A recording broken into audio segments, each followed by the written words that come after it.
আজকে চলে আসলাম বাচ্চাদের নিয়ে স্কুলে। এখানে এসে তো বাচ্চারা ভীষণ খুশি স্কুল দেখে। এই সেই প্রিয় ক্লাসরুম যেখানে অনেক স্মৃতি জড়িয়ে। আমাদের প্রিয় শহীদ মিনার, আমাদের প্রিয় স্কুল। আসসালামু আলাইকুম, কেমন আছেন সবাই? আশা করি সবাই ভালো আছেন। আজকে যাচ্ছি হচ্ছে বাচ্চাদেরকে নিয়ে আমাদের স্কুলে। আমরা কোন স্কুলে পড়েছি বাচ্চাদের খুব আগ্রহ দেখার জন্য, তাই নিয়ে যাচ্ছি আম্মুর স্কুল দেখানোর জন্য। এখানে অনেকক্ষণ দাঁড়িয়েছিলাম রিক্সার জন্য, অবশেষে রিক্সা পেয়ে গেলাম। এখন যাচ্ছি আমাদের বাজারের মধ্যে দিয়ে। এই বড় বাজারটা পার করে আমাদের প্রতিদিন স্কুলে যেতে হতো। চলে আসছি আমাদের স্কুলে। আমাদের স্কুলটা অনেক বড়, একদম এই মাথা থেকে ওই শেষ মাথা পর্যন্ত। এটা হচ্ছে আমাদের স্কুলের প্রথম গেট, আর গেট দিয়ে ঢুকতেই মনে পড়ে গেল হাজারো আবেগ অনুভূতি মেশানো সেই স্মৃতিগুলো।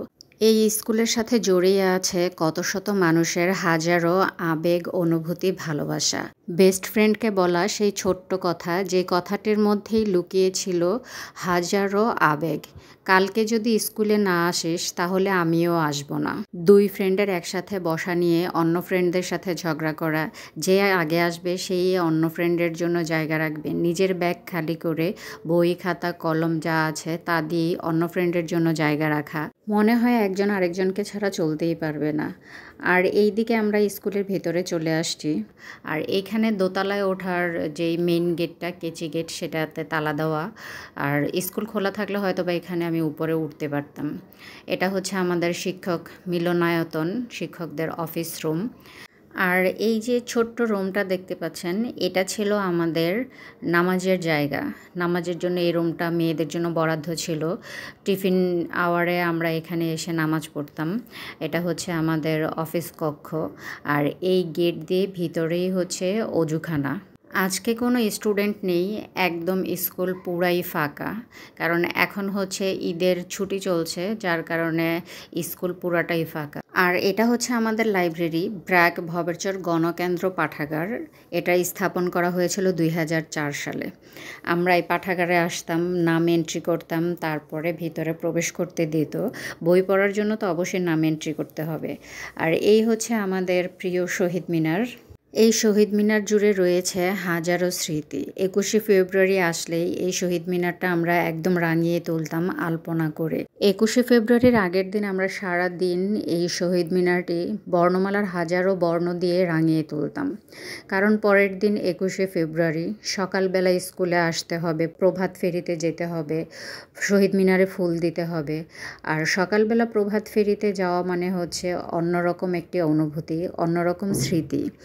কারণ শীতের সময় কেউ ঘুম থেকে উঠতে চাইতো না, আর সকালবেলায় আমাদের প্রভাত ফেরিতে যেতে হবে। স্যাররা সবসময় বলে দিত যে না আসবে তোমাদের নাম লিখে রেখে দিব। এই হচ্ছে আমাদের প্রিয় স্কুল ভবেরচর ওয়াজির আলী উচ্চ বিদ্যালয়। এই দোতলা ভবনটিতেই আমরা ক্লাস করেছি। ক্লাস 6 থেকে ক্লাস 10 পর্যন্ত আমরা এখানেই ক্লাস করতাম। আর এটা ছিল একটা ছোট্ট অফিস রুম, এখানে কোনো ক্লাস হতো না। আর এটা ছিল আমাদের স্কুলের মসজিদ। এই মসজিদে টিফিন আওয়ারের সময় সব স্টুডেন্ট এবং টিচাররা নামাজ পড়তো। আর এইটা ছিল ছেলেদের ক্লাসরুম। এখানে ক্লাস 8, 9, 10 ক্লাস করানো হতো, আর 6, 7 ক্লাস করানো হতো দোতলায়। আর এই যে সামনে যে বাঁশ দিয়ে বেড়া দেওয়া বাগান করা হয়েছে, এগুলো আগে ছিল না। এখানে মনে হয় এখন কোনো ক্লাস হয় না, পরিত্যক্ত ক্লাসরুম হিসেবেই এটা পড়ে আছে হয়তোবা। কারণ এখন নতুন নতুন ভবন উঠেছে, সেই ভবনগুলোতেই ক্লাস হয়। আর এই যে এই ভবনটায় আমরা যখন ক্লাস করেছি তখন এই ভবনটা ছিল না, এই ভবনটা নতুন হয়েছে। এইটা ছিল, এই ভবনে আমরা ক্লাস করেছি, গ্রুপ ক্লাস করেছিলাম এই ভবনে। আমাদের যখন গ্রুপ ক্লাসগুলো হতো, সায়েন্স, আর্টস, কমার্স, তখন সবাইকে একসাথে করানো হতো গ্রুপ ক্লাস করানোর জন্য। আর এইখানে নিচতলায় আমরা গ্রুপ ক্লাস করেছিলাম। আর এখানে পাঠাগার থেকে একদম ওই কর্নার পর্যন্ত আমরা 6 থেকে 10 পর্যন্ত আমাদের ক্লাস হতো। আর যখন ধর্ম ক্লাস করানো হতো তখন আলাদা করা হতো। হিন্দু ধর্মাবলম্বীদের অন্য ক্লাসে নিয়ে যেত, আর যারা মুসলিম ধর্মের আছে তাদেরকে আলাদা করে ধর্ম ক্লাস করানো হতো। আর সায়েন্সের বিজ্ঞানাগার ছিল এই রুমটিতে। আমরা প্রায় আসতাম এই রুমে দেখার জন্য। ব্যাঙ, কঙ্কাল, আরও অনেক কিছু ছিল, ওইগুলো খুব আগ্রহ সহকারে দেখার জন্য আসতাম। বিশেষ করে কঙ্কাল দেখার জন্য আসতাম। আজকে চলে আসলাম আমি আমার বাচ্চাদের নিয়ে আমাদের স্কুল দেখানোর জন্য।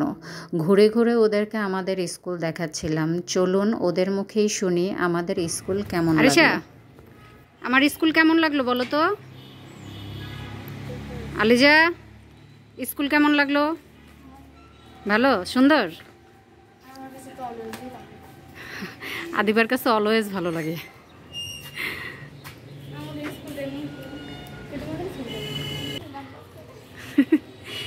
বড় মেয়ের কাছে খুব ভালো লাগছে, কারণ ওদের স্কুলে এত বড় মাঠ নেই, খোলামেলা জায়গা নেই। হ্যাঁ, আর আমি এখানে বাচ্চাদেরকে বলছিলাম প্রখর রৌদ্রের মধ্যে দাঁড়িয়েও আমরা এখানে পিটি করেছি এই মাঠের মধ্যে।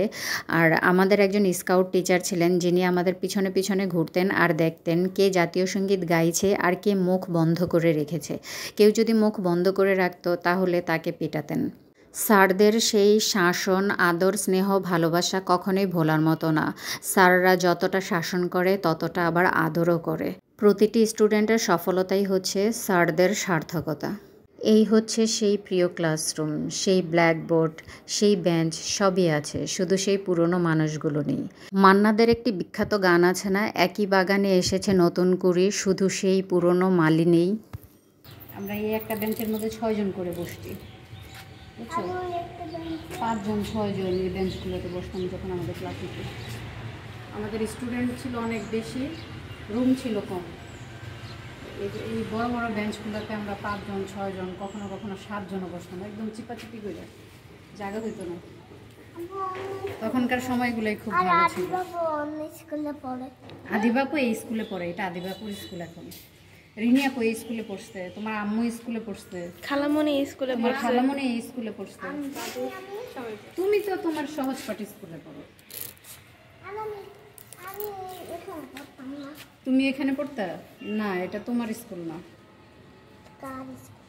এতক্ষণ কি বললাম তো? তোমার কেমন লাগলো আরিশা এখানে আইসা? হ্যাঁ,